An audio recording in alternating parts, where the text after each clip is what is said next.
now move to the public session for the City Council, Successor Agency, and Housing Authority meeting, and remind everyone that under AB 361, we can still hold these meetings virtually. Can we have roll call, please? Mayor Pro Tem Jonathan. Present. Councilmember Kelly. Here. Councilmember Nestandi. Here. Councilmember Quintanilla. And Mayor Harnick. Here. Thank you. All council members are present. Thank you so much. We'll now have the Pledge of Allegiance by Councilmember Kathleen Kelly, and our inspiration will be provided by Councilmember Karina Quintanilla.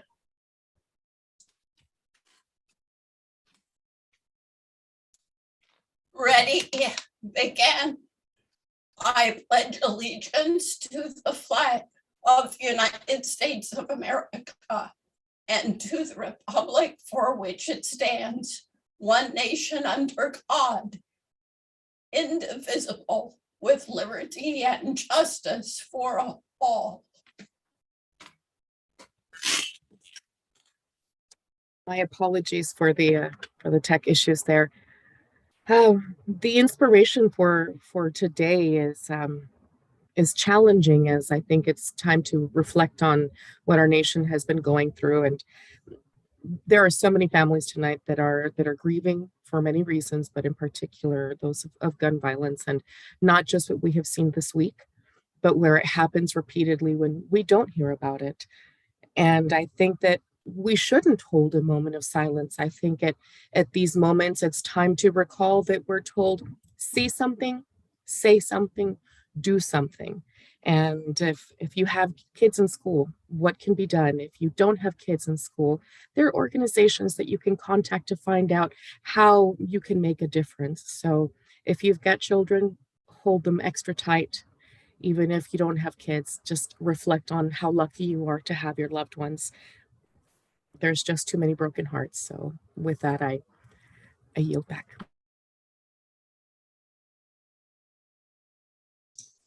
You're on mute, Madam Mayor. We'll have, was there any report on action from closed session? Direction was given, but no reportable actions were taken. Thank you.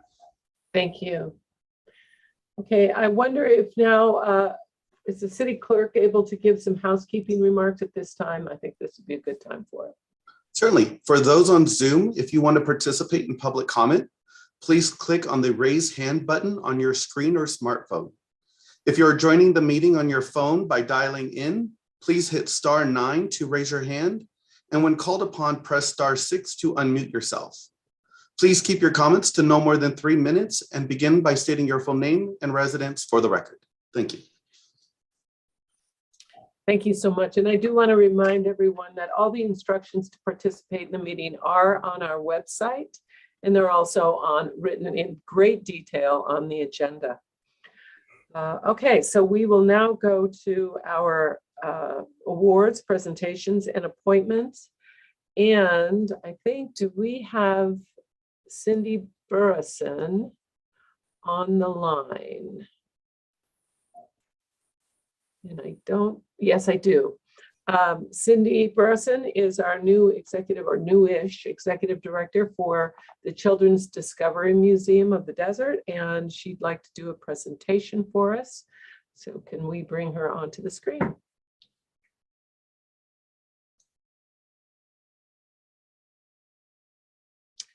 And Cindy, you are muted.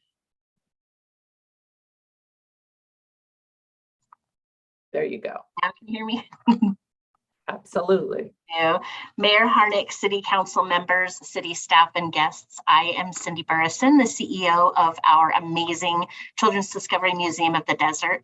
I'm also a proud Palm Desert resident, a board member of the Palm Desert Area Chamber of Commerce, and on the homelessness task force for our city. So I love this city.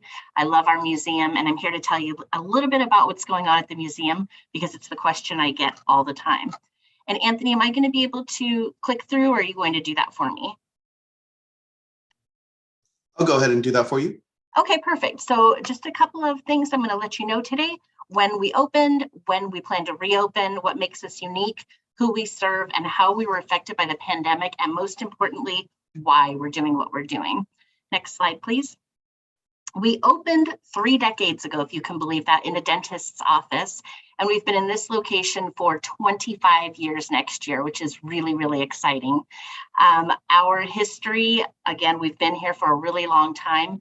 We serve over 85,000 visitors a year, 35,000 are local, and Palm Desert is the city that we serve the most families, to the tune of 36%, my family being included in that.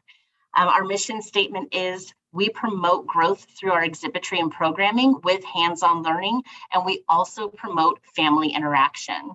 And what makes us unique is that visitorship that we have. We are multi-generational now that we've been around for 3 decades. A lot of people came here as kids, brought their kids, and or are bringing their grandkids.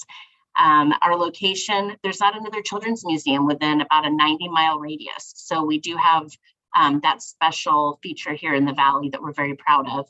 And then the hands-on learning, again, makes us very special. Next slide, please. So the pandemic, of course, a hands-on museum doesn't fare well during a pandemic of this sort.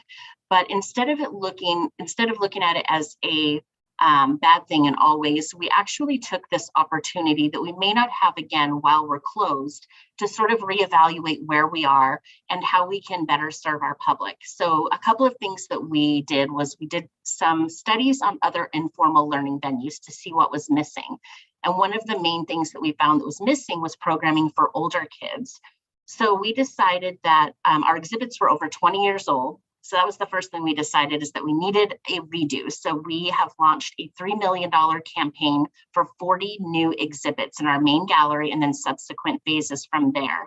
In doing so, we are also expanding our audiences to include children of all abilities, all ages, all ethnic backgrounds, of course, to be welcoming to all audiences. And we're doing that in a number of different ways, which I'll talk about in a minute. The other thing that we realized is that 85% of our revenue came from earned income. So that meant when our visitors no longer came to the museum, we were in a real spot. We didn't have the reserves because we hadn't done a great job of fundraising, and that has all changed now. We are fundraising forever moving forward because we want to do great things. Next slide, please. So we are currently undergoing a major reimagination. Our main gallery, which is off of the lobby, is about 8,000 square feet, and that's where we are focusing our first phase. Next slide, please. Here is our entire campus. So the Children's Museum is the museum, or excuse me, the building I'm referencing right now. And then subsequent phases will be the building in the middle, and then the one that we're calling the lab right now, which is going to be for older children. We're also going to do a future expansion down the line and then start peppering in some experiences on our 6-acre campus so we can capitalize on the space that we have. Next slide, please. With this new imagination of the first gallery, we're dividing it into 6 different sections, as you can see here, and everything's under the lens of creativity. And I'll go through each of the sections and just give you a little taste of what that looks like. You all know how to get a hold of me if you want a tour or if you have any additional questions, but these are the 6 sections that we'll be going through. Next slide, please. This shows you a density study of how many exhibits we're going to have. Next slide. And this is the first section right when you walk in the door. It's called Imagine. As you may remember, the museum is architecturally stunning, but a little stark, a little institutional. And so that is no longer. Those of you that know me know that my personality is this right here, this splash of color, this joy and happiness. That's what we want our guests to feel right when they come in the door. So Imagine really evokes that imagination in the theater, imagination of artistic expression and so forth. So we're really excited about this section. Next slide. As you can see here, we're going to have a puppet theater, a little ticket counter, and a theater that will have soundscapes and lighting so that kids can put on shows. And we're also going to have a garden taco stand where kids can make caterpillar tacos and the like for their caregivers, among other things. The next section is Express, where we're actually building this structure within the structure. It has dichromatic films, so our natural lighting is going to create a beautiful prismatic experience, and then kids can express themselves in different ways. Next slide. Including their emotions and artistically as well. The next section is Experiment, and this is going to be, whoopsies, you can go to the next one, that's fine. This is going to be a lot of more scientific discovery. We have the scarf blower there where children can figure out cause and effect by putting a scarf in, manipulating the forced air pathway and seeing how the scarves are affected by that, and a lot of loose parts and open-ended play. We don't want to define experiences for our visitors. We want them to figure things out and create whatever they want to create. Next slide. Move is going to be a section that facilitates movement and exercise, getting kids healthy while they're having fun so they don't even know it. We're just tricking them into exercising. So we're going to have a 14-foot net climbing structure. We'll have a rock climbing wall. As you can see kind of at the top there, it's a pool noodle forest that kids can manipulate their way through. And all of these experiences are taken into consideration being ADA compliant. For example, our net climbing structure has an ADA wheelchair ramp so that if somebody had the upper body strength, they could pull themselves through that experience and meet their caregiver on the other side. Next slide. Towards the back, we're going to pay homage to mid-century modernism in our toddler town because it's got bright colors, bright fun shapes. And this is an area that will have a crawler space, we'll have a slide and some other fun things. As you can see, it's really pretty. We're also going to have something that we found was missing, which is a caregiver resource library. A lot of our visitors don't have access to either materials, or they may not have books at home, or may not feel comfortable reading those types of books about discipline, breastfeeding, family dynamics, things like that. So we want this to be a comfortable place where families can feel they're supported. And we're also going to educate families about everything going on in the desert for kids, because there's a ton, even though people say there's not. So we're going to let them know what's going on in our valley. Next slide. The last section is Dream, and this is a special space upstairs that we're calling our calm space. It really has taken into consideration those with sensory sensitivities or anybody that just needs a break from the activity of the museum. It's like you're going up to the mountains and there will be a campfire experience, a fishing experience, sensory toys, weighted blankets, cocoon style seating, this is a little picture of the illustrations, very subdued pencil illustrations, twinkling lights that duplicate fireflies, natural soundscape, and just a beautiful, lovely space for kids. And it's all about dreams. What do you dream of when you grow up?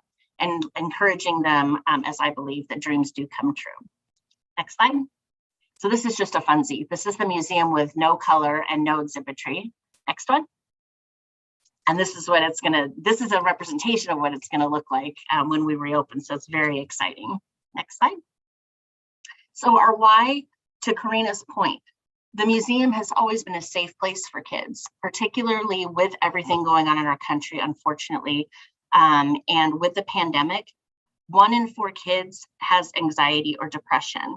And the museum has always been a safe place where kids can come, they can enjoy their families, they can enjoy each other and forget about everything going on outside of the 4 walls. And we really pride ourselves in being memory makers, as this says here. Next slide. So I'm going out to all of the cities. Those of you that know me know I'm a sales girl. So I'm out there representing the museum and promoting the good that we have always done and that we are doing in the future, and asking the cities for their support. So the city of Rancho Mirage has come up with a $150,000 matching campaign that we are currently running. Next slide. And so I'm asking for Palm Desert's help as well. Mainly, we love having Karina Quintanilla. Thank you for letting us have her. She's such a great resource on our board. She has a million ideas. She's just amazing to work with. And now that I've given this presentation, you can all champion for the museum, because you may get questioned about what's going on here as well. And now you have the answers. And I'll be happy to come and present in the future as we keep moving along. I would love to be included in your future budget consideration. And I did apply for the community grant for $50,000 as well. And hopefully I'll be getting good news about that, wink, wink, that we will be considered for that as well to help with this endeavor that we have. And thank you all for your time. If anybody has questions, I would love to hear them and answer them. Great, thank you. Are there any questions or comments? I see Mayor Pro Tem Jonathan's hand up. Thank you. Just 2 questions. And Cindy, it's wonderful to see you. Thank you for that awesome presentation. you know, the Children's Discovery Museum was a product of the Cove communities, and I'm wondering if you've heard from Indian Wells yet about any potential financial commitment? So I presented to the Cove communities about 6 weeks ago, I believe, and I've not heard anything. I didn't have an agenda item on there specifically. It was really my first presentation to them, but you bet I'm going to continue on their path. I hope so. And my second and final question is, and I know ideas are a dime a dozen, but I didn't see anything that addresses the second largest industry in the Coachella Valley, and that is agriculture. I've been to Children's Discovery Museums where they do fantastic things with growing stuff. Is that under consideration?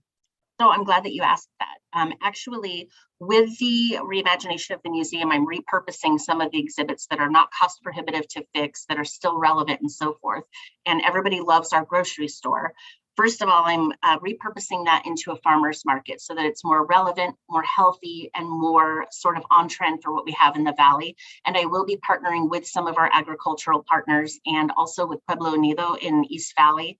I have a great relationship with them. And so bringing in some date packaging and things of that nature and doing really a real serious consideration of the history of agriculture in our Valley, and then also extending the health benefits of eating good produce and so forth.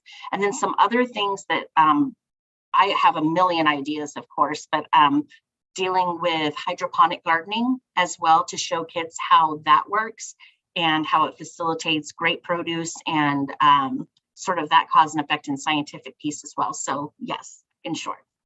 Thank you. You're welcome. Okay, Councilmember Nastandi, please. Thank you, Mayor. Cindy, great presentation, great ideas. And have you put a price tag on all those wonderful ideas in terms of how much do you actually need to raise to make this dream come true? So for this phase, the dream come true price is $3 million. And we are about halfway there. And that, again, coming from not doing an extraordinary job of fundraising, I've been able to do that through donations individually from businesses, through grant writing, all of the things. I'm fundraising guru now. So that's for the first phase. And then moving forward, the subsequent phases will be significantly less for the mere fact that it won't be a lot of exhibitry, because with the older kids, it'll be more programmatic. So you won't have exhibits to fabricate and pay for. Wonderful. That's a great job on fundraising. You've really knocked it out of the park. Because before Councilmember Karina was on the committee, I used to sit on it, and they were struggling just to raise thousands, nowhere near even approaching $1 million. So great job. Thank you. Okay, Councilmember Quintanilla. Thank you, Madam Mayor. I just wanted to, I don't have a question. I just wanted to give the clarification that when everything took its pause, that Cindy was the one-woman show running absolutely every facet of trying to bring everyone together and all of her ideas to fruition. So I think that folks need to know how much work you have put in to bring this forward. And I don't think there was another piece that was touched upon, that the staging area in the back was a place that would encourage a place for teens to gather aside from the little kids. So they could come, for example, as siblings. And I think we talked about doing like a poetry night or kind of a coffee night. So it really, truly is geared at every age group. So thanks, Cindy, for a one-woman show. You've brought everything a long way. Thank you very much. And just as an aside real quick to Karina's point, our third building is great because it has its own entry and exit, its own facilities, and its own parking. So when we put together the programming for the older kids through adults, they don't have to go through the kids museum. They can go right to their cool space and enjoy that programming, which we think is really a luxury that a lot of museums don't have. Great, thank you. Are there any other comments or questions? Well, we've never known Cindy to do anything without, I don't know, 110% of energy. So at least you're consistent. I'm taking it a long way. I used to take my kids to the museum when it was at the dental office. So it's come a long way. Congratulations. This is exciting. So thank you so much for all your time and information today. Thank you. Thank you. Okay, we will now move from this Children's Discovery Museum. We do have a presentation, a proclamation for Williams Syndrome Awareness Month. And I'm looking, I don't see, is anyone here to receive that? I don't see anyone.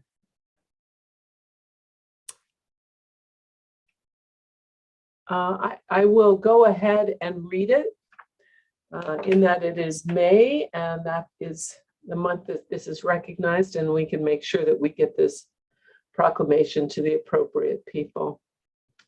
And it says, whereas Williams syndrome is a rare genetic condition that is present at birth, affects as many as 30,000 individuals in the United States, and is characterized by medical and cognitive problems, including cardiovascular disease, developmental delays, and learning disabilities. And whereas the Williams Syndrome Association, founded in 1982, is a nonprofit organization and the most comprehensive resource for people and families living with Williams syndrome, as well as for doctors, researchers, and educators.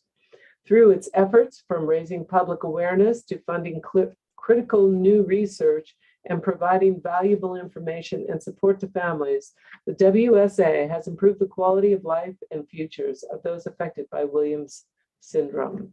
And whereas, to generate awareness about Williams syndrome and raise funding for critical WSA programs and initiatives, the WSA has organized May as Williams Syndrome Awareness Month, which includes awareness efforts across the United States. And whereas the Williams Syndrome Association and the families and friends of those with Williams syndrome should be commended for their hard work, compassion, and courage for educating the country about this rare disorder.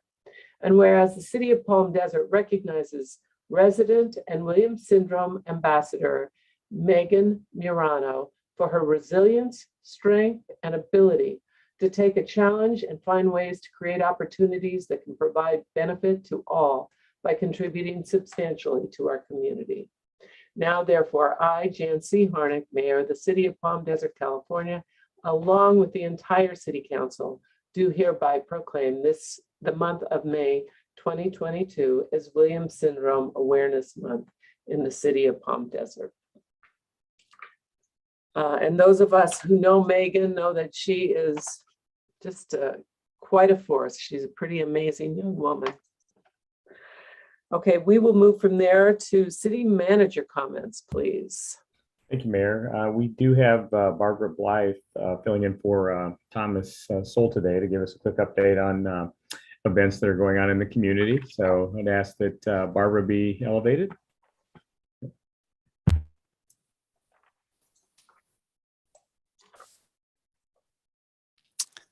Thank you for your patience there. I think I've joined the meeting. Good afternoon, Mayor, Mayor Pro Tem and council members. It's my pleasure to sit in today for Thomas Soul and provide you with a brief update on upcoming events. Now that I have the microphone, Thomas may never get it back away from me. But I have a few things we want to share about upcoming events. Most importantly, tonight is the final show of our Spring Concerts in the Park series. Now, if you happen to be from the Born to be Wild generation, and you know who you are, Sabby, thank you. I finally got a nod from Sabby. You'll enjoy tonight's performance by the band Legends of Classic Rock. In fact, you do not need to have 2 tickets to Paradise. All it takes is a quick trip to Palm Desert Civic Center Park Amphitheater, where the music starts at 6:30 p.m. You know the drill. Bring blankets, bring a chair, bring picnic if you wish, but we will also have food truck on hand with sandwiches and yummy food to eat. Next up, get ready to make a splash this weekend, just in time for Memorial Day. We're looking forward to the reopening of the recreation pool, the slides, the diving boards, and the splash playground at Palm Desert's Aquatic Center. So now this weekend's recreation pool hours are Saturday, May 28th through Monday, May 30th from 10 a.m. to 3:45 p.m. But for information on ongoing hours throughout the summer, for those specific recreation pool hours, do please visit pdpool.com. And then they say that there's no such thing as a free lunch, but I have it on good authority that there is indeed free coffee with the mayor The public is invited to join us next Wednesday, June 1st at 9 a.m. at Fire Station 33 on Town Center Way. It's an opportunity to ask questions, share new ideas, or simply chat with the mayor. Now, given the location, there's going to be sort of a natural focus on topics related to public safety, but citizens are encouraged to come with whatever questions and topics of interest might appeal to them. The following day, Thursday, June 2nd, marks the return of Putt Putt on El Paseo. It's a popular Palm Desert Area Chamber of Commerce event, and we want to give them a shout out for bringing that back. It starts at 4 p.m. on the 2nd at the Gardens on El Paseo. It follows a 9-hole course throughout shops on El Paseo before it wraps up at Casuelas Cafe. For more information and that, and to register for that as well, visit the Chamber website, which is pdacc.org. Another event returning. It's so nice to say returning to all these things. We are looking forward to the return of Greater Palm Springs Restaurant Week. Now that is coming up Friday, June 3rd through Sunday, June 12th. Now this is a great opportunity, folks, to sample a menu at a new restaurant or perhaps revisit an old favorite. This is a valley-wide event, not just Palm Desert, but at last count, I noticed that there was about 18 Palm Desert restaurants that are participating. You've got about a week and a half to fit them in, so I expect to see that you're doing lunches and dinners both. For more information on that, you can go to the visitgreaterpalmsprings.com website. We're also going to have a post going up on our discoverpalmdesert.com website in sort of a blog form. So we're going to have a little bit of news highlighting the Palm Desert restaurants that are participating. Lastly, and I'm kind of stepping on another department's toes on this one, I'm sure, because we all know that there's a California primary election coming up on Tuesday, June 7th. We all know that Palm Desert City Hall continues to serve as a location for secure ballot drop-off in this vote by mail election.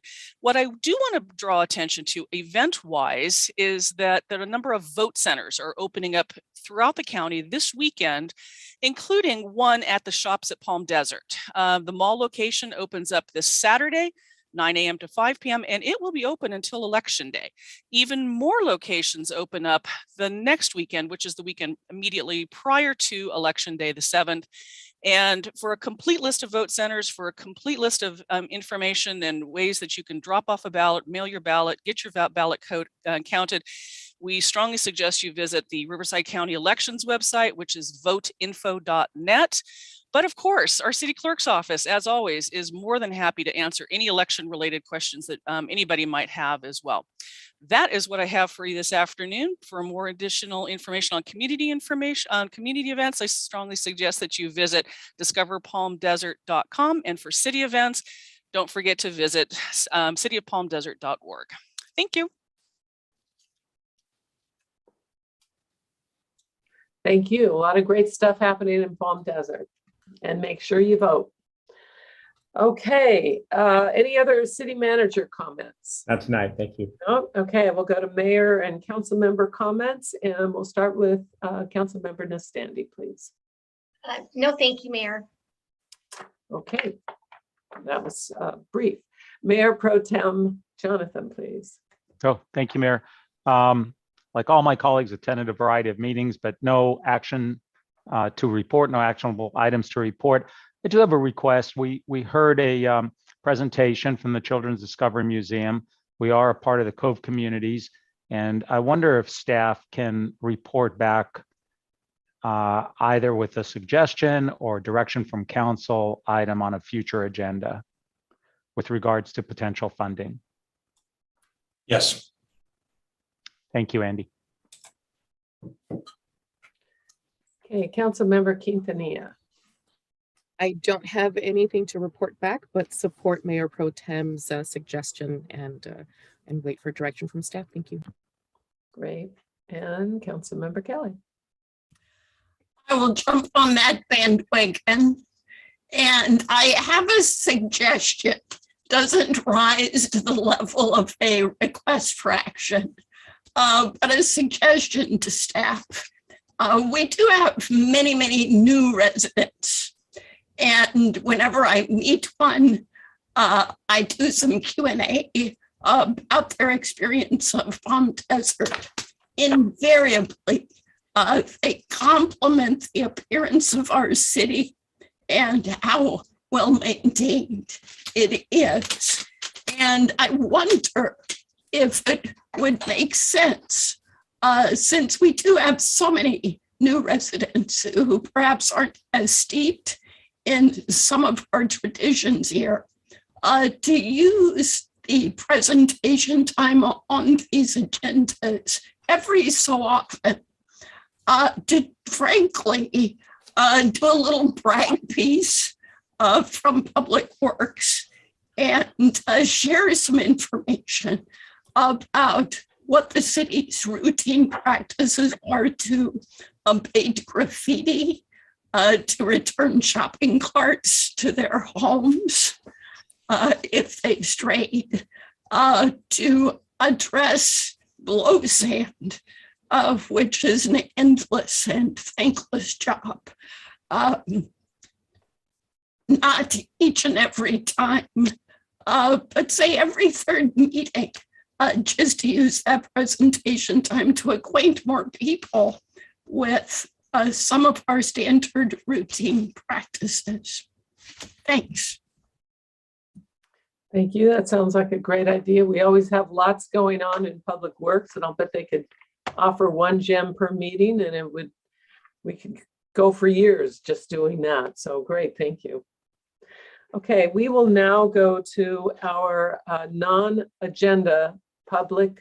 Oh, all I have is went to lots of meetings, and with the budget going on in Sacramento, many of the entities that I work with are paying close attention and trying to have their voice heard to make sure that we get the appropriate funds for our area of California. So now we'll move to non-agenda public comments. And these are, this is your moment to speak on items that are not on the agenda. And please remember to limit your comments to less than 3 minutes. And remember also that due to the Brown Act, we are not able to comment, but we can refer this to somebody who can help. So the first person I have is, I'm assuming it's Jer P. And please, can you give your name and address for the record? Yes, Jerry Priest, 72790 Somera Road, Palm Desert, South Palm Desert. I know you addressed this in your last council meeting. I didn't get a chance to get in and listen. I just wanted to put faces together with the city council, and when I see one, I know. I commend you on dealing with the multiple family-owned buying that is going on in South Palm Desert recently, and how concerned we are. There's many of us that have had a meeting, and we've met a couple of times about a couple of things, but I just wanted to commend you for moving forward on some things. I don't know what they specifically are. We're kind of looking to this weekend to see what else is going to happen on our Samara and Alamo corner. Evidently, they're doing enticing new owners for free weekends to get them buyers lined out to buy these places, multiple buyers. And I know they're not timeshares, but they're, I can't remember, I think it's Pasco that's doing is the company, and they have their rules about when they can attend. We did have some noise issues 2 weekends ago, and I'm sure your city council and the police heard about it. But I just wanted to commend you for your work you've done so far, and to keep your work up, please. Thank you. Well, thank you, Mr. Priest. The next speaker is Carol Adney. Please give your name and address. Yes, thank you. I'm Carol Adney. I live at 72835 Somera Road. I'm also addressing the Picasso issue, multifamily living units, where there's co-ownership. I really want to thank City Council for their actions that they took at the last meeting. We sent in a letter addressing our neighborhood concerns from about 20 permanent residents who are very concerned. Within this one block, the 7200 block of Somera, we have 3 Picasso homes. And the first weekend that anyone spent the night in the Picasso home at Somera in Alamo, it sounded like there was an open air restaurant and bar on the corner of the street. As you know, there's no public lighting in this area. Lights were blaring. The noise was incredible. I could hear almost every other word that one woman was saying on the patio at the house. It's very disruptive. I wonder if the action you took previously is going to stop further Picasso or multi-owner homes. And I hope so. I also wonder if there can be some conditions put on the 3 that have already been established. 3 of us called code enforcement the first night that there was a ruckus going on there. And to be honest, the code enforcement gentleman was not at all sympathetic to our concerns. He just talked about owners' rights and that the person at the door told him he was an owner. So I don't know if City Council feels the same way, that the residents in the area have no rights other than to suffer through people who come with a party-like attitude. The last thing I want to say is I'm a realtor. I still have my real estate license. I'm not practicing, but I think there's something realtors need to be concerned about, and that's the ethics of their actions. You know, they can make a lot of commission off the sales of these expensive homes, but they are disassembling stable neighborhoods, and it affects the attractiveness of neighborhoods to have these multi-owner homes in areas that have been long established. Thank you. Thank you, Ms. Adney. Okay, I see. Oh, I see one more person by the name of Kim. Can you please give your name and address for the record? Yes, Kim Vessling, 72950 Samara Road. I just want to echo the last 2 individuals, my concern and my against Picasso Homes or any other business that has the same business model of Picasso and purchasing homes in our area. Just as some of the fears that we had with individuals who do purchase these homes, as we saw on the first weekend, they come in with a party-like attitude, as you could tell with the loud noises and things of that.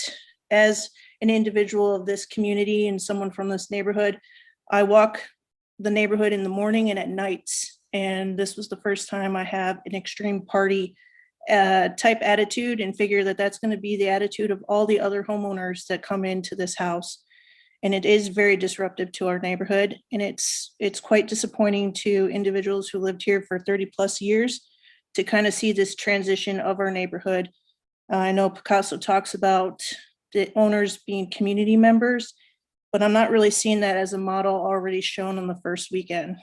Also with these homes, you have the constant promotion of people coming in and out of our community to view these homes. I don't understand how a community neighborhood where they say they're part of the neighborhood, but yet through the model in Palm Springs, there's already an owner in one of those 1/8 shares that's already selling their 1/8 share. So again, constant turnover in a community that, as you can see from the many residents here, 30 plus years in this neighborhood. I also know that all of you as city council members, Palm Desert, have raised your hand and taken an oath to serve our community. And I hope that you as city council members are not paralyzed by taking action because of a potential lawsuit from a company.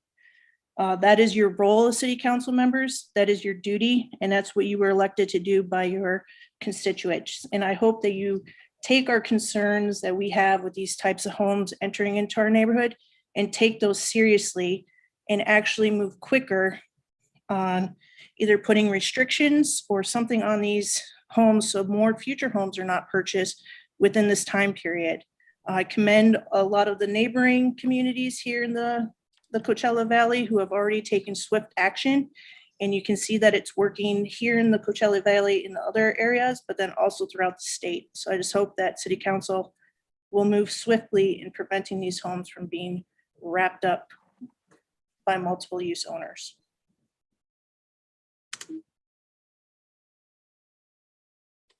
Okay, thank you. We have one more speaker in the queue. Marie, can you please give your name and address for the record and limit your comments to 3 minutes, please? Thank you, Mayor. My name's Marie Kaplan. I live at 72875 Somera Road. I've been a resident on this street for 35 years. The coming of Picasso and, from what I understand, other LLCs that may have been formed by family and friends, I find very concerning. I moved here because I like the atmosphere, that it's a family-oriented, traditional neighborhood. Now I find myself living next to homes where I have no idea who the owners are. They may be here, they may invite friends, family, and it's very disconcerting. I also am concerned about the potential property value on my home if other people who are looking for a private residence in a residential community might not care to live next door to a Picasso residence and or other properties that are owned by LLC groups. I do appreciate the fact that the council did take some action, and I'm looking forward to potentially seeing the council make additional decisions regarding existing LLC ownerships and also potentially putting restrictions on the ones that currently exist. Thank you. Thank you. Okay, is there anyone else who would like to speak on a non-agendized item? Okay, I see no one. So I think we move then to the consent calendar. There are 2 items the staff wishes to pull, and that is A8 and A10. Are there any additional items that the council would like to pull or comment on? Okay, let me make sure, because I was going to abstain on one of them. You said A8 and A10. Yes, sir. Okay, thank you. Okay, did you want to register your abstention at this time? No, because it was on one of the pulled items. Okay, so as long as no one is, I'm sorry, is it being pulled for discussion? well, the staff will take care of that following. Why don't we vote on the balance and then we'll move to that and you can make your decision then. Excellent, thank you. Great. Okay. Move the remainder. Okay, we have a motion. Is there a second, please? I'll second the motion. Okay, can we have a roll call vote, please? Mayor Pro Tem Jonathan. Aye. Councilmember Kelly. Yes. Councilmember Nestandi. Yes. Councilmember Quintanilla. Aye. Mayor Harnick. Yes. Motion passes 5-0. Great, thank you. Okay, so now we have A8 and A10, and who from staff will address those issues? Madam Mayor, Randy Bowman, Department of Public Works. I'll be presenting on A8. Okay, and Savvy, is that okay? Okay, okay, thank you. Thank you, Mayor. Staff asked that this item be pulled from consent. At 2:18 this afternoon, I received an email from the County of Riverside asking for some minor changes to the agreement that is in the staff report. The agreement is the one that is between the county, CVAG, and the city for the return of the city's, concerning the city's funds for the I-10 Portola interchange project. I haven't had a chance to look at in depth at the proposed changes with the city attorney. First blush, it looks like the changes are not material. If council so chooses to take the staff recommendation, I'd recommend to add to the motion that any minor corrections to the agreement be subject to the review of the city attorney. So moved. I'll second. Then I see Mayor Pro Tem Jonathan's hand up for discussion, I suppose. That was quick. Actually, questions. And Mayor, I apologize. I actually wanted this item pulled because I had questions, not because I was abstaining. I apologize for the confusion. Mr. Bowman, with regards to your report, the county apparently is going to complete the plans. How long would those plans be good for? I mean, if we get lucky and find funding 10 years from now, do we have to go back to square one, or will the plans hold up? For now, the plans would be good, and unless and until, say, federal requirements might change as some action in the future by the federal government that might change standards or any of the engineering design that is currently in the project. If there are changes that might require a revisit of the plans, say if there's a change to, I don't know, some engineering standard, I'll just leave it at that. But for now, we foresee that the plans, once approved by the state and the FHWA, that we would want to keep those on the shelf and then revisit that at some point in the future. Okay, I mean, I can see that we're not wasting $325,000 by completing the plans because there's a chance that they'll work. And speaking of 325, CVAG is funding that, but is CVAG's funding coming out of our bond refund proceeds, or are they truly paying for this? So there's a final bill estimated at around $325,000. CVAG, per the agreement, would pay for 75% of that, and then submit the balance, the 25%, to the city for payment, and that would come from the bond proceeds. Okay, I didn't understand that. Thank you for the clarification. Third and final question. Your report indicates that staff is continuing to monitor funding opportunities, and we heard that funding is generally being directed towards problematic situations versus taking a proactive approach and avoiding and deterring those problems. I'm just curious, can you see any change to that policy on the horizon? It seems like the state, the feds are so flush with funds for infrastructure. Is that still the policy, or is there some hope that they may get more proactive in their funding? In short, I don't know. That's why we need to keep tabs on the flow of money, the flavor, and the eligibility requirements coming from the federal government.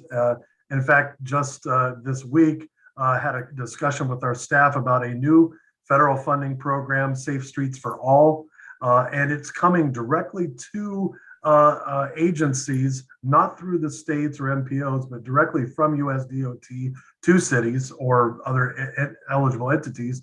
And we can use those funds much like the state's Highway Safety Improvement Program funds. It's very likely the city may submit an application for that, but there are funding caps, there are funding minimums, and then the eligibility is really not, say, applicable to this interchange project, but we are keeping tab. Appreciate that. That's it for me. Thank you very much. Thank you. Are there any other questions or comments? Okay, we have a motion and a second on A8. Can we have a roll call vote, please? Mayor Pro Tem Jonathan. Aye. Councilmember Kelly. Yes. Councilmember Nastandi. Yes. Councilmember Quintanilla. Aye. Mayor Harnick. Yes. Motion passes 5-0. Thank you so much. Okay, so let's go to A10. Who will be, okay, I see. Good afternoon, Mayor Harnick and members of the City Council.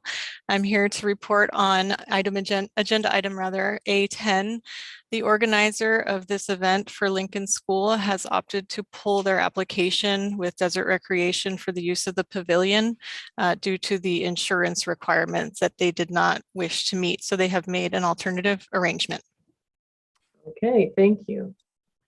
So we will then skip over that, and we don't need to do anything with that item, and we'll go to the action calendar, which is B1, adopt a resolution approving the fiscal year 2022-23 SB1 project list to be funded by Senate Bill 1, the Road Repair Accountability Act. And who will be giving that presentation? Good afternoon, Mayor and Council. I'll give a very short presentation on this. You have a staff report and a resolution detailing the projects that will be funded with SB1 funds, and staff is available for any questions that the council may have. Okay. Mayor Pro Tem Jonathan. Sorry, quick question and word of encouragement. I see that part of the use of the funds will be for, resurfacing streets. And from a cyclist standpoint, the surface of the street doesn't always meet up flush with the cement of the intersection, if you know what I'm talking about. And when you're going, 15 miles an hour, 20 miles an hour, that presents a dangerous situation. And so I'm wondering if an effort will be made to pay attention to making sure that the resurfacing is flush with the cement portion of the intersections. I hope that makes sense. I'll share that comment with staff, and if you have particular concerns in the city today, please let staff know and we'll investigate those. I do, and I will. Thank you. Right, are there any other comments, questions? Okay, I'll entertain a motion. Make a motion to approve Thank staff's you. recommendation. Second. Do we have a roll call vote, please?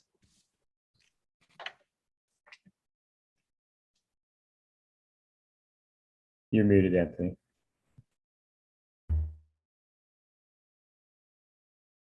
Mayor Pro Tem Jonathan. You were probably wondering why I wasn't responding. Hi. Councilmember Kelly. Yes. Councilmember Nestandi. Yes. Councilmember Quintanilla. Aye. Mayor Harnick. Yes. Motion passes 5-0. Thank you so much. We'll now move to B2, adopt resolution amending the video surveillance on city property policy and procedure. And who will be, looks like we have Ms. Muir back. Hello again, and good afternoon to everyone again. I have before you a staff report requesting the adoption of a resolution amending the video surveillance on city property policy and procedure. This policy and procedure was in need of update due to technological advancements that continue to make video surveillance systems easier to use and more accessible in our day-to-day lives. Video surveillance may now be reviewed or displayed in real time on our cell phones. So we entered into this update. Some substantive policy changes included in this update are to include organizations contracted by the city, for example, YMCA staff, to remove the review period that videos are able to be reviewed because they're now so more accessible. And then changing some of the access to the footage, adding routine monitoring as a reason to access footage, adding the manner of surveillance language to require footage be accessed in a professional and ethical manner, excuse me, and not to harass or invade the privacy of others. And then requests for recorded video will be processed through the city manager's office with legal counsel to ensure compliance with the Public Records Act. Private video cameras, law enforcement surveillance, and videos that are not related to surveillance are excluded from the policy. And so we ask for your consideration on this. Thank you. Are there any questions or comments of staff? And are there any public comments on this action item?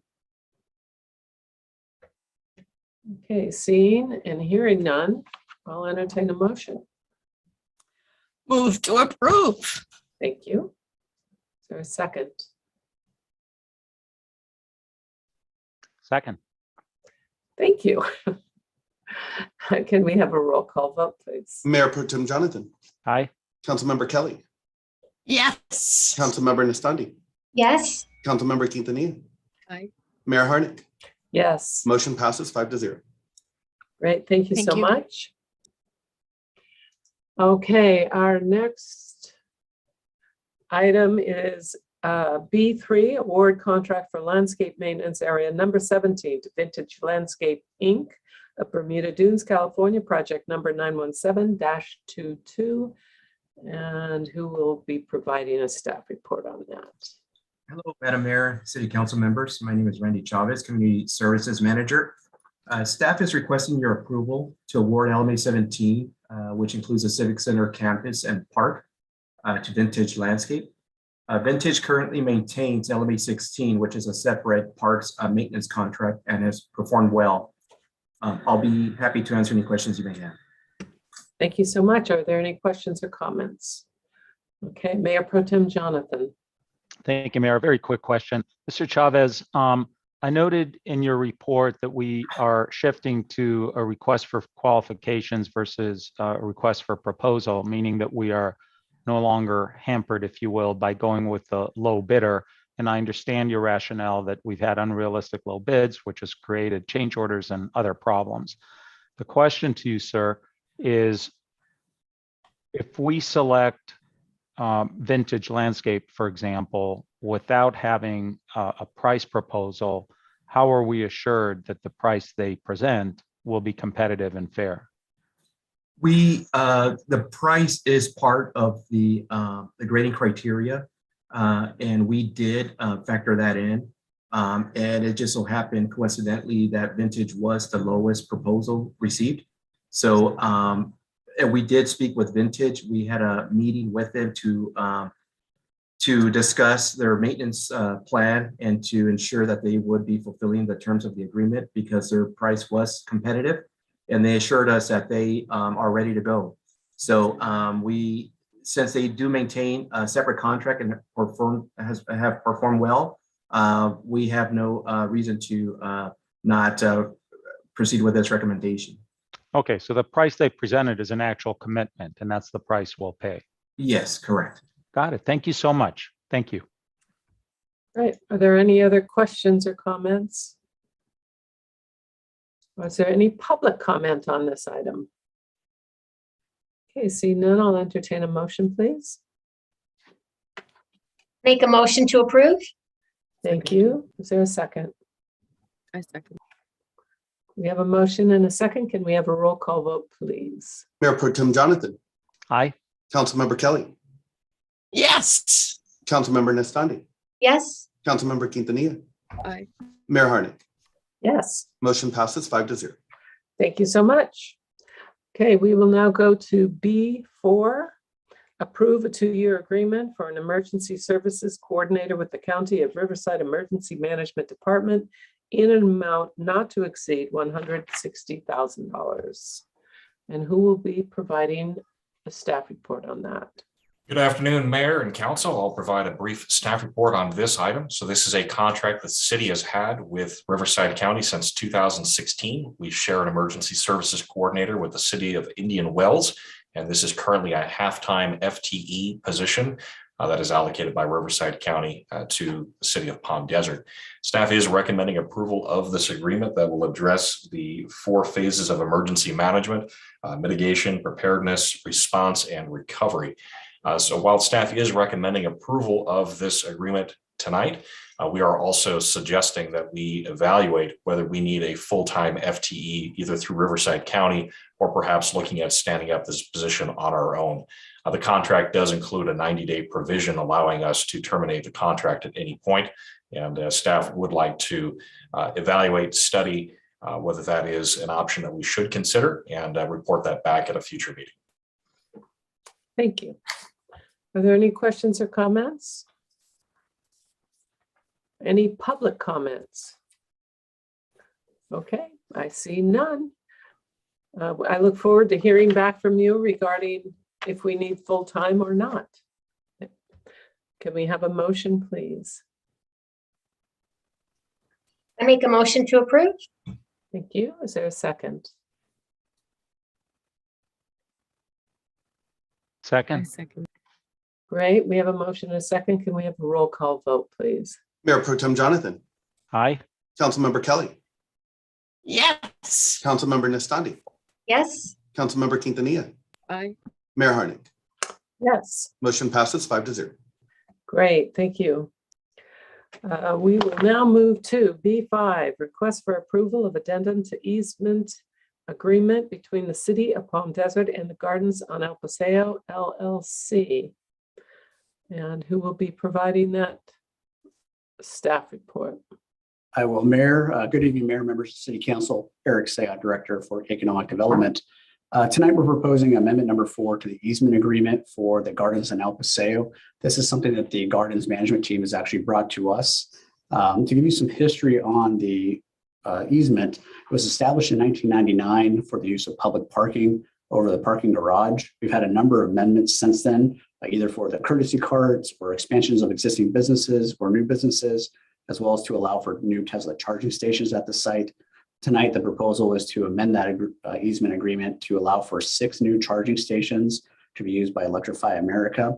With their equipment, it results in a net loss of 3 parking spaces. The management companies also proposed to install new media panels for promotional community events. And in looking at the agreement, we need to actually reestablish that the Tesla charging stations can be there as a condition of the easement itself. So the new charging stations are located along the bottom floor of the parking structure along Shadow Mountain Drive. There'd be 6 new stalls there available for public use. And there's also the loss of 3 spaces to accommodate the new charging stations and their equipment. This would be utilized by Electrify America, and they're working with Tobman now and the management team for the establishment of those, should the City Council be open to an amendment here. The bottom photo here is what these new charging stations would look like. The other request we got was to allow for 2 media panels. The top photo shows the media panel along San Pablo, and the bottom photo shows it along Larkspur. They're intended to be high quality vinyl stretched banners. They're approximately 25 feet in width and 5 feet in height. There'd be some lighting that would be attached, but they're really intended for promotional and community events, not only at the gardens, but along El Paseo itself. Staff does like this idea in terms of a promotional opportunity. We would recommend, though, that if the council is open to amending this agreement, that the criteria for these signs be reviewed and approved by the Architectural Review Commission as part of a sign program. And then lastly, the 6 charging stations at the gardens now for Tesla were put in when the Tesla showroom was opened. However, the agreement says that they were allowed to remain in place so long as Tesla had a lease at the gardens. Tesla closed a number of its showrooms, including the one on El Paseo. So we would like to maintain these at this site. We think it brings in visitors, they shop and dine while they're charging their vehicles. And so we just want to recommend that we also solidify this as part of the agreement. With that, staff recommends that the council adopt or approve the easement agreement and then authorize the city manager to make the necessary changes and the city manager to authorize the amendment. I'm available for any questions, and Patrick is here with the Tobman Company to answer any questions as well. Great, thank you. Are there any questions or comments of staff or of Mr. Klein? And I see Mayor Pro Tem Jonathan has his hand up. Okay, thanks. So 2 quick questions. Number 1, on Electrify America, I see that they're going to be the ones putting up charging stations. And there's no fiscal impact to the city.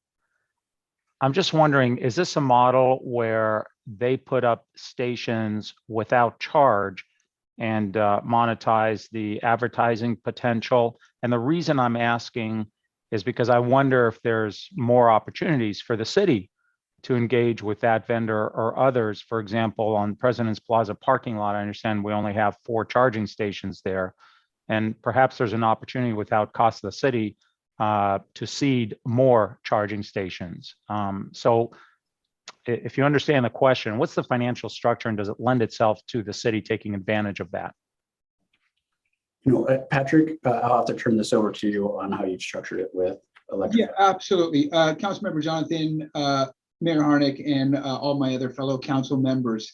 To answer that question, in our specific agreement with Electrify America, what we are looking at from an economic standpoint is a one-time site acquisition fee of $5,000 for Electrify America to assume these locations. Thereafter, they'll be paying a monthly fee, a rental fee, if you will, of $110 per stall per month, which equates to $7,920 per annum, which is more or less, it's a pretty nominal fee. They in turn will collect the revenues from vending the electric to customers at their stipulated and market competitive rates that they charge. And to answer your question, they are very open to exploring other opportunities within the city. And I would gladly turn over their contact information to Eric or whoever have you at the city. All right. Thank you for that clarification, Mr. Klein. And Mayor, I'll have a comment to make on that point, but I know we're just at questions, so you can probably guess what my comment will be, but I'll wait till make it till the appropriate time. Mr. Klein, thank you for the clarification. Thank you for trimming your beard. You're looking darn good. I'm glad you know. My second and final question is, normally I would think banners, are not going to look good and certainly not classy at the level of the gardens. Because Mr. Klein is requesting this and involved, I have greater confidence. But my question to you, Mr. Seha, is if it doesn't work out the way we expect and we think it looks tacky and whatnot, do we have a mechanism of reversing the authorization for ARC to grant permission? We do. So if we're given the direction to take this to Architectural Review Commission and we share what they actually approve, City Council may have the option to actually call that up and have a review, add additional criteria, or even overturn their approval of it. But I have some confidence that Architectural Review Commission and their high quality standards will be upheld here. Thank you. And I've, as I said, confidence in Mr. Klein as well. So thank you. Are there any other comments or questions? So I also had a little hesitancy when I saw the banners, and then I drove around and saw where they would go. And I saw the renderings that they provided, and I am aware of the Taubman culture. So I am pretty comfortable in absolutely supporting that, because to help our businesses and events do better, it's a great investment. And I'm sure ARC will do a great job in reviewing.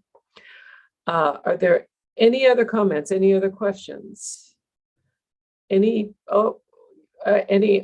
one moment. Well, go ahead, Mayor Pro Tem Jonathan. I'm sorry, are you up to comments? I just kind of do them at the same time, but go ahead. Okay, sorry, just trying to be respectful of the order of things. I spy an opportunity here for the city to place more charging stations and encourage reduction in carbon and gases and so forth. And that's certainly within our strategy. So I would like to encourage staff to explore opportunities and have a further, more detailed discussion with Mr. Klein, get an understanding, and perhaps consider the opportunities that the city might be able to take advantage of, particularly President's Plaza parking lots that is just finishing construction, but in many other areas of the city as well. Thank you. And I know we all know Public Works makes a concerted effort to make sure we have those stations around, and they've done a great job, and I know we'll go forward equally as well. Thank you. Are there any public comments for this matter? And I see none. So I'll entertain a motion in a second, please. Move approval. Second. Thank you. Can we have a roll call vote, please? Mayor Pro Tem Jonathan. Aye. Councilmember Kelly. Yes. Councilmember Nestandi. Yes. Councilmember Quintanilla. Aye. Mayor Harnick. Yes. Motion passes 5-0. Thank you so much. Okay, well, Mayor, I wonder if we could just take a brief comfort break, 8 minutes or so before our final items. Absolutely. And are you defining brief as 8 minutes? I am. Okay, we'll see you back in 8 minutes.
Okay, I think we can start up again. Is everybody prepared? Everybody ready? Great. So we'll go to B6, which is the authorization to release a request for proposal, RFP, for operations of the 2022-2023 El Paseo Courtesy Car Program and consideration of future programs and direction on exploring options for additional transportation routes throughout the city. And who will provide that staff report? It'll be me again, Mayor. Good evening, Eric Seah with the Economic Development Department. All right. So I wanted to give you some context with the courtesy car program that we have here for the city of Palm Desert. The program began in 2004. It's a branded transportation option specific for El Paseo. And just this past year, we were able to expand not only the operating hours, but some of the routes around the President's Plaza construction to support the businesses that were impacted during that time. Right now, the program really operates with 2 carts, although a 3rd cart is available during peak times, as well as for other uses for events. It does operate 7 days a week between the month of October and May, and roughly operates in the hours between 11 and 6 p.m., although I did mention we were able to expand it this year. In 2019, we were able to partner with Sunline Transit Agency and use their MyStop app so that patrons and businesses and people that wanted to use the carts could actually download the app and understand where the carts were in proximity to them along the El Paseo corridor. And today we've budgeted $145,000 to support this program. We got a lot of great ridership data going back just in the past 5 to 6 years.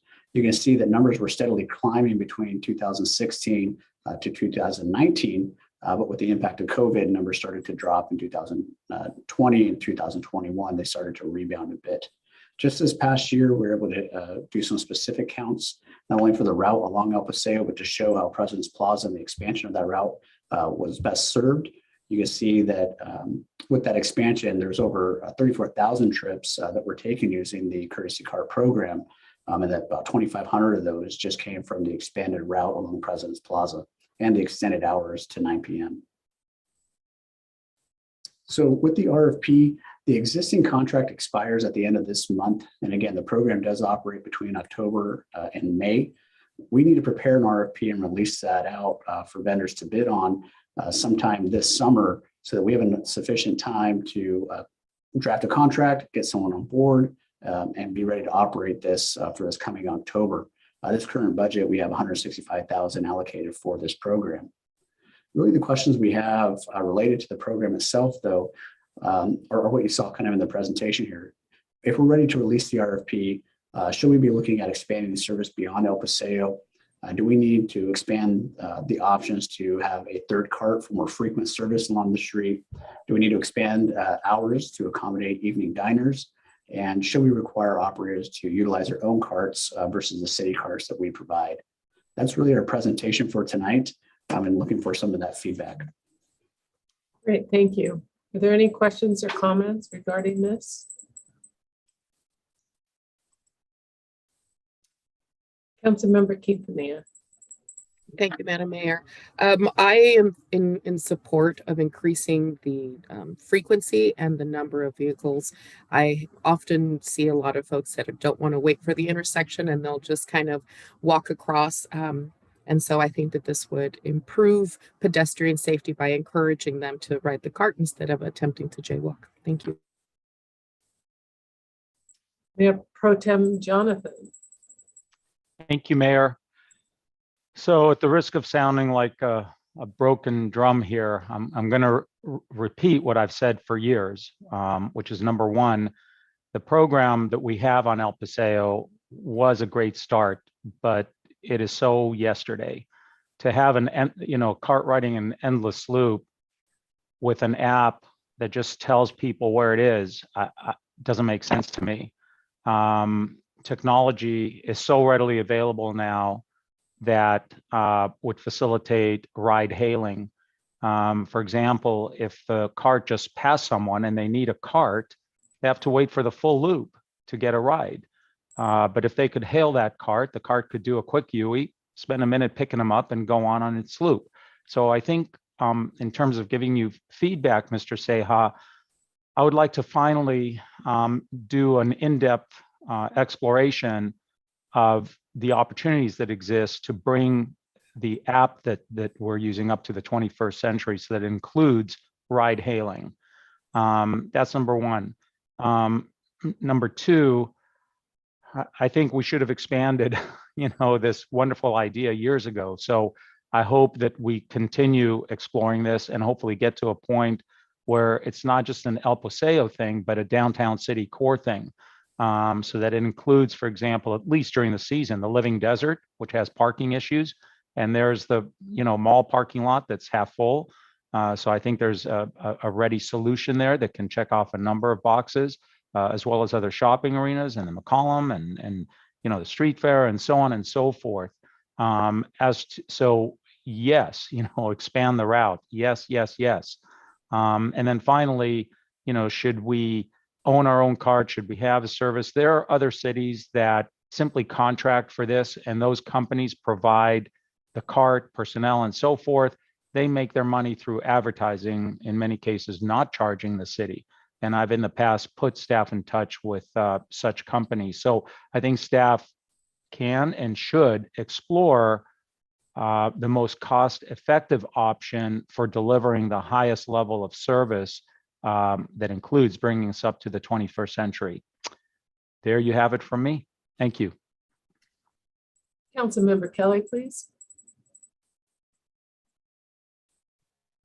Yes, I love Mayor Pro Tem's emphasis of updating. And my theme would be, as we update, let's learn from the past, not repeat the mistakes of the past, and preserve those traits and characteristics which seem to have had appeal. There was a day in Palm Desert where we had something called the Shopper Hopper, because we were just sure people would want to move from El Paseo to the mall and a variety of locations by shuttle. But we just did not have the ridership. Would that picture be different today? We don't have the expertise here tonight in this council meeting to guess. It's certainly a question that we need thoughtful exploration of before we spend beaucoup bucks repeating something like the Shopper Hopper. I, for one, don't think contracting with a company that funds through advertising is mindful of what has worked well for us. The carts have been distinctive. They've given people an experience in Palm Desert that's different from their experience of downtown San Diego or other intensely urban settings. As we move forward, I think we do want to make sure that we continue to give people a different experience, a distinctive experience, a positive experience by coming to Palm Desert. Is it more efficient to have 2 or 3 carts hopping from place to place in response to on-demand calls than driving a comparatively small loop? Again, I don't know. And I don't think we have the expertise here tonight to answer that question.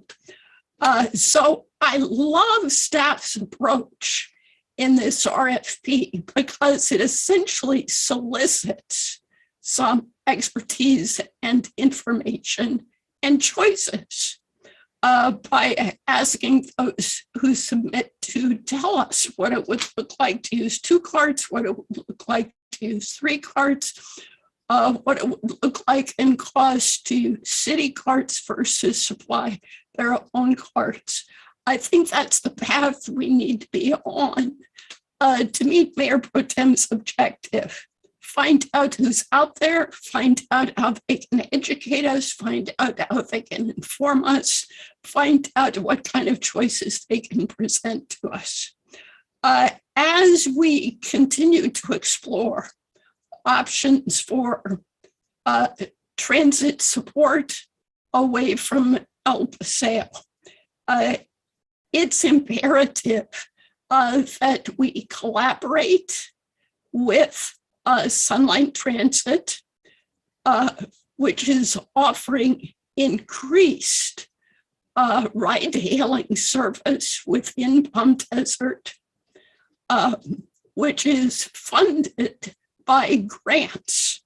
That's a very, very positive thing. Grants as opposed to the city's general budget. And those grants are largely inspired because Sunlight's ride-hailing service is designed to maximize use of major bus lines when those can get people where they want to go. For example, New Express service on 111 would quickly get people back and forth between Palm Springs and Palm Desert so they could leave their car in one place or the other and enjoy experiences in the other city. So I think we should move forward with a request for proposals as staff has suggested. And throughout this process, we should stay in conversation with Sunlight about their Sunride service and how that could be, how we could assure that whatever we do is coordinated with that to maximize efficiencies and effectiveness. Thank you. Are there any other comments or questions? Yeah, I will share with you that I do sit on as a representative for the El Paseo Business Improvement District, and they have done a lot to bring up the quality of that service. Everything from there's cards now, there are places on the sidewalk where you know to stand and wait for the service. They also were very motivated to get that app that they now use, and they would like to see it improve, but they've come a long way with that app. It's only been the last couple of years and they've done a great job with it. They really appreciate that service card. It's been tremendous for them. As we explore, and I appreciate so many of your comments, Councilmember Kelly, because I remember the shopper hopper well also. And we have to make sure that what we're doing is not causing people to park where it may not be optimum for the businesses that are there, to take them in a service cart and take them someplace else. So now they've taken parking where they're not actually shopping or dining. So there's a lot of information we need to make these good decisions. I'm glad we're going out for the RFP. I really appreciate all the numbers we were shown and that was in the packet so that we could review those. And I promise you, the El Paseo BID absolutely supports this program and recognizes the value it is. And those, they're so unique and they so say Palm Desert. You know, we did kind of fluff them up a little bit in the last few years. They've gotten a little nicer, and they've been providing more services and more information to our guests and our residents. So this is great, and I look forward to us going forward and hearing more information on it. Are there any other comments or questions? Okay, can we have a motion, please? I make a motion to approve staff's recommendation to go out to RFP. Thank you so much. Is there a second? Second.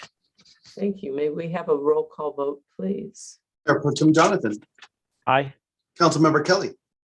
Yes. Councilmember Nestande. Yes. Councilmember Quintanilla. Aye. Mayor Harnick. Yes. Motion passes 5-0. Thank you so much. Okay.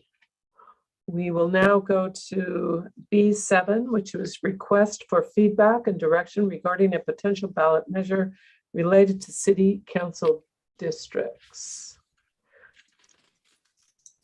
And who will provide that?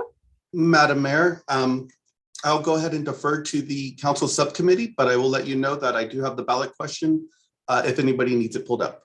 Thank you. Great, thank you so much.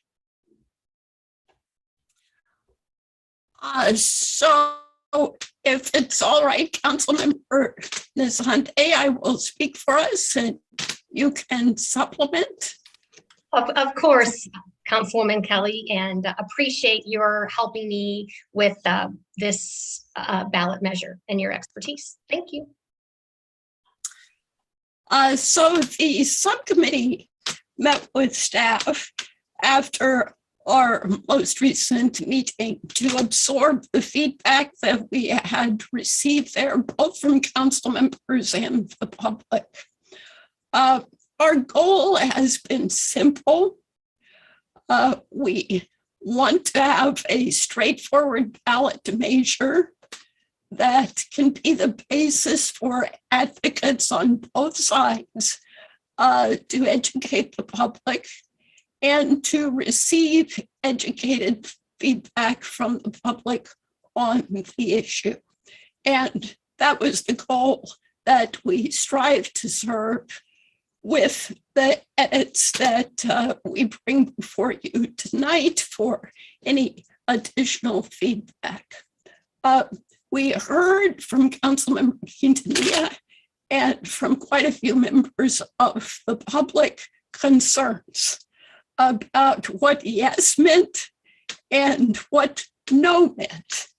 And frankly, this was a surprise to us, so it's a good thing the process calls for feedback because we had not understood that to be a potential flashpoint.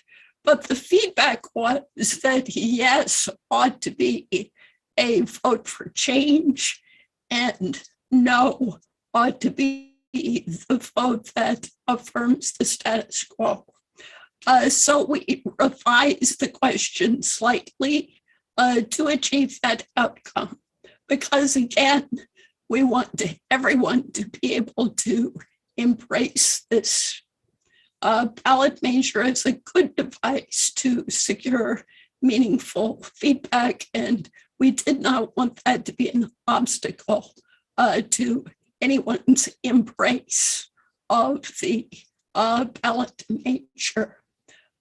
We also heard from members of the public who felt use of the word only was potentially argumentative, so we rephrased to delete that.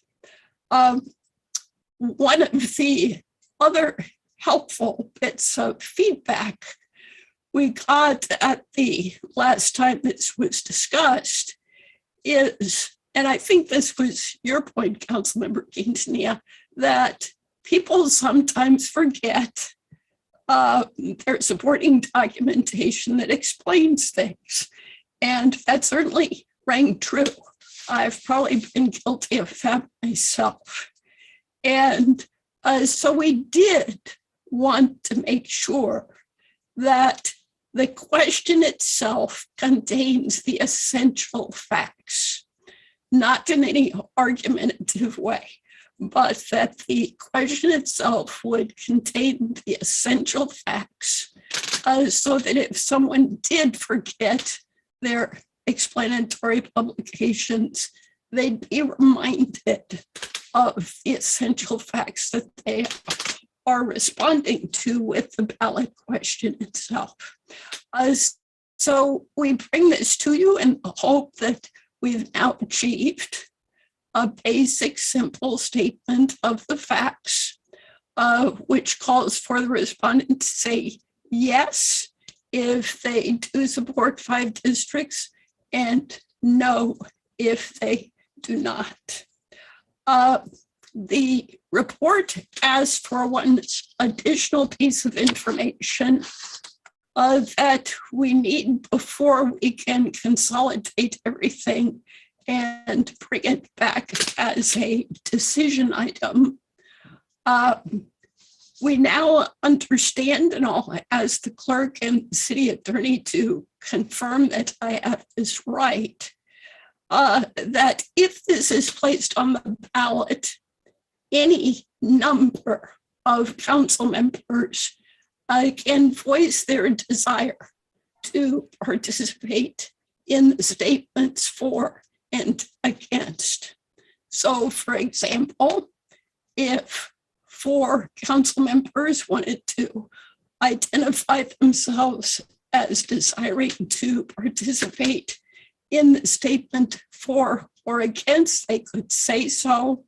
And the reverse would also be true, so that the clerk could then invite that group to collaborate outside their city all time, since this would not be city business. So one of the things we're asking for tonight is just an expression from council members if you frankly do want to participate in the ballot statements, either advocating for or against this particular statement.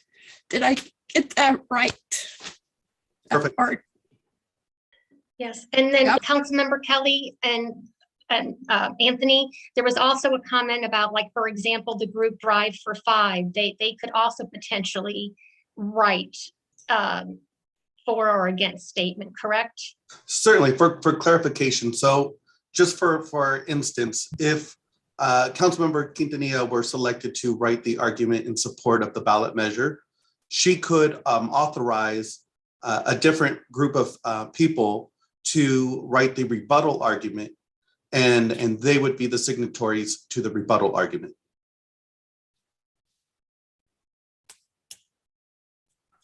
I think I just got more confused. That's why I wanted the city clerk to clarify. Thank you. So that when it comes to the ballot arguments for and against the measure, the council can designate itself and any subset of that to write the arguments. And then once those initial arguments are drafted, when it comes to the rebuttal argument, either parties can allow for other people to sign on to those arguments. So for instance, if council wanted Chamber of Commerce or a different organization to be the authors of the rebuttal, they could authorize that. But there can only be one pro, one con. Is that accurate? Correct. So when it comes to these arguments, there's only one pro argument, one con argument, and if the council chooses to be the author, they have the priority in who writes those arguments. I see. Okay, thank you. Okay, are there any discussion, any questions, comments? Councilmember Quintanilla. Thank you, Madam Mayor. I wanted to share that a couple of the members from Drive for 5 did reach out and wanted to give their appreciation for the consideration in how things were worded. So they said thank you for listening, and they know it's been a bumpy road to get here. So they did express their gratitude, and I would like to sign up to write the position in support. Okay, Mayor Pro Tem Jonathan. Thank you, Mayor. Should the council vote to place a measure on the ballot, then I would certainly want to be a part of the no argument, the con argument. I appreciate the difficult task that the subcommittee was handed in drafting a measure that was both informative and impartial.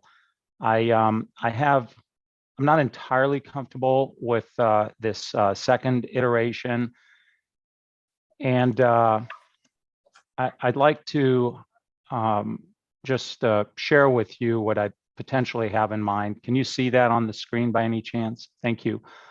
So currently in Palm Desert, residents of District 1, the area surrounding the Civic Center with 20% of the population, select one council representative every 4 years. Residents of Desert 2, which is the rest of the city with 80% of its population, are able to vote for a total of 4 representatives, selecting 2 representatives every 2 years. That's the explanatory part. The question would be, should District 2 be divided into 4 separate districts with residents in each district able to vote for only 1 representative every 4 years? That would be my suggested language if we're going to give, and I know, as I understand it, the agenda item is simply to give direction and feedback. And so that's my feedback.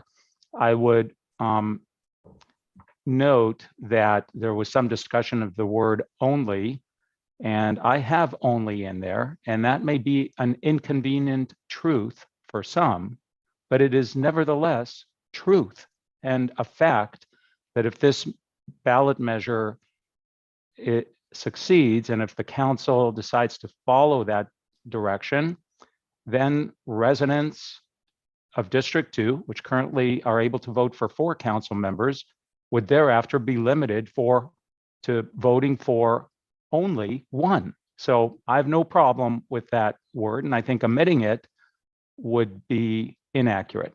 Thank you. Thank you. I want to make just a quick comment, and I'd like to digest all of this, Abby, and thank you for taking that on. But certainly the word residents, I would replace with voter. Good point. Councilmember Quintanilla, please. Thank you, Madam Mayor. I would like to say that in looking at the additional proposed language from Mayor Pro Tem, it does seem a little extensive, and I'm wondering if it exceeds the maximum word allowance. And I would just note that when I was looking at the word count on the bottom, it showed 82 words, and our word count is 75. So it might, if council chooses that, it will need some tweaking. And thank you. I wasn't aware of that, and I'm sure it could be tweaked and include the mayor's suggestion. Thank you. Councilmember Kelly.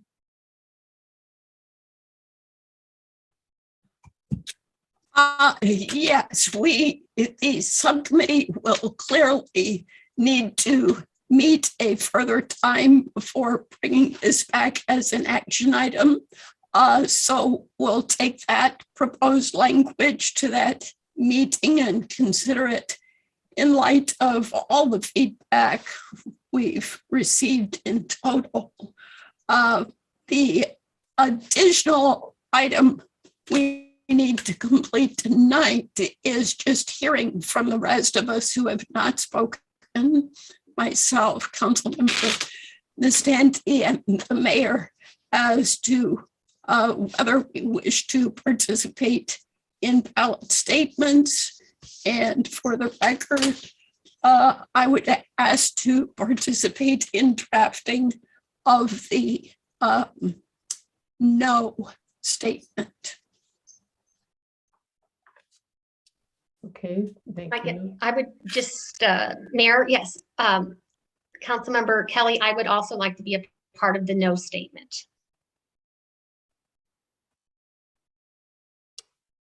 Okay, are there any other comments on that?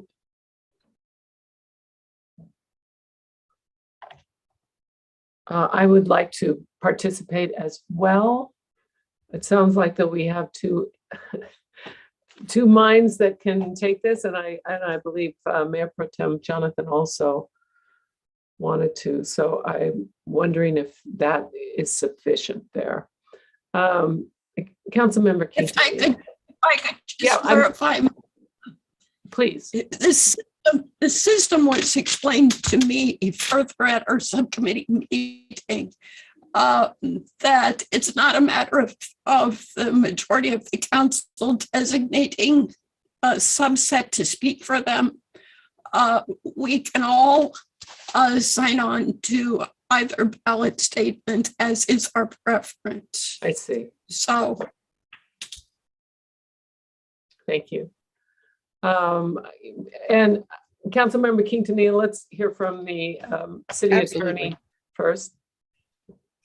Yeah, with respect to that issue, if let's say 4 council members wanted to participate in the drafting of that, and wanted to get together to do that, that would not be a violation of the Brown Act because it's not considered to be city business, right? So if 4 council members wanted to participate in that process, they could go ahead and, you know, meet on their own and do whatever they want to do and come back with the argument. We wouldn't have to worry about the Brown Act and the rest of that because there again, it's not drafting of ballot arguments. It's not city business. So we can't use city staff. We can't use city resources, but the council members are free to get together. It's just like politics. You can get together and talk without worrying about the Brown Act because it's not city business. Thank you.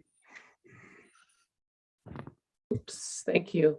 Councilmember Quintanilla. Thank you, Madam Mayor. So I just wanted to clarify so that it is something I had questions. So if my 4 peers decide that they want to together author their position on no, how would it be signed? Would it be signed as individual members of Palm Desert, or would they be able to sign as council members as signatories on that position?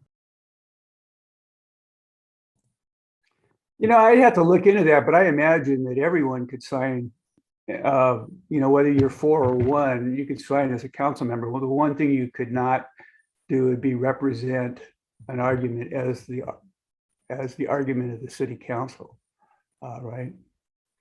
And that is my past experience that council members have used their titles when they draft the arguments. Thank you so much for the clarification. Well, I would definitely like to be part of the process. And is there any further direction needed? Or nope, I have the direction I need. Great, thank you so much. Okay. Yes. I'm sorry, Madam Mayor, did you want to check for public comment? Just, I don't know. Oh, thank you so much. And I didn't see any, but yes, is there anyone from the public who would like to speak to this issue? Thank you for reminding me. And I see no one in the participants box. And do you have any knowledge of anyone else who would like to speak? Thank you. Okay, great. Thank you. I appreciate the reminder. Okay, we will now move to our one and only public hearing for the evening. Madam Mayor, I'll be abstaining on this matter because my home, I believe, is within 500 feet of the proposed project. Okay, thank you for letting us know. So this is to. And sorry. There's more, and there's more. Yes. Mayor Pro Tem Jonathan, could you please send the draft language that you shared to the city clerk? Okay, great, thank you. All right, now we're going to go to that public hearing. It's adopt a resolution establishing Ironwood Park Utility Undergrounding District, and I believe Mr. Gaylor will be presenting today. Good evening, Mayor and members of the City Council. This resolution is to establish the Tamarisk Utility Undergrounding District. At the April 14th City Council meeting, staff was authorized to proceed with the use of Rule 28 credits for the undergrounding project. The California Public Utilities Commission requires a resolution and public hearing in order to establish the district. We reviewed the project and it's exempt under the CEQA process, so staff recommends that the City Council adopt the resolution. Thank you. Are there any questions of staff? No questions? Okay, seeing none, we'll open the public hearing. And since we don't have an applicant, that's not an issue. And is there anyone who would like to speak in favor? Any public testimony in favor or opposed to this matter of business?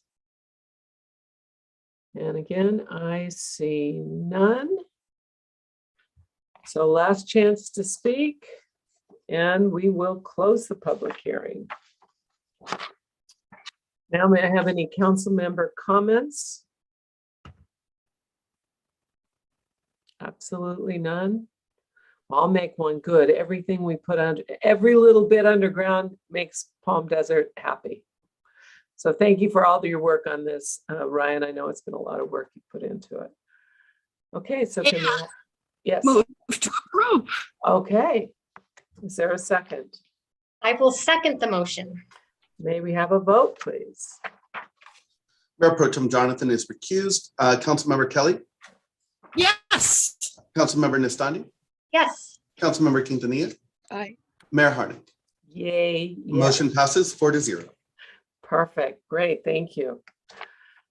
Is there any more information items, anything anybody would like to share at this time? Remember, it's Memorial Day, and think about why we get to have our opposition and our support moments. It's because of what people have given to make this country what it is. So please think about that while you're we celebrate it, but really while we're really thinking about how important Memorial Day is.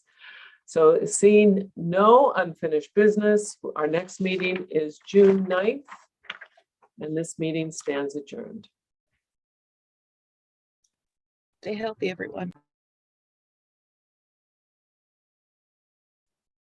Meeting adjourned 5:55 p.m.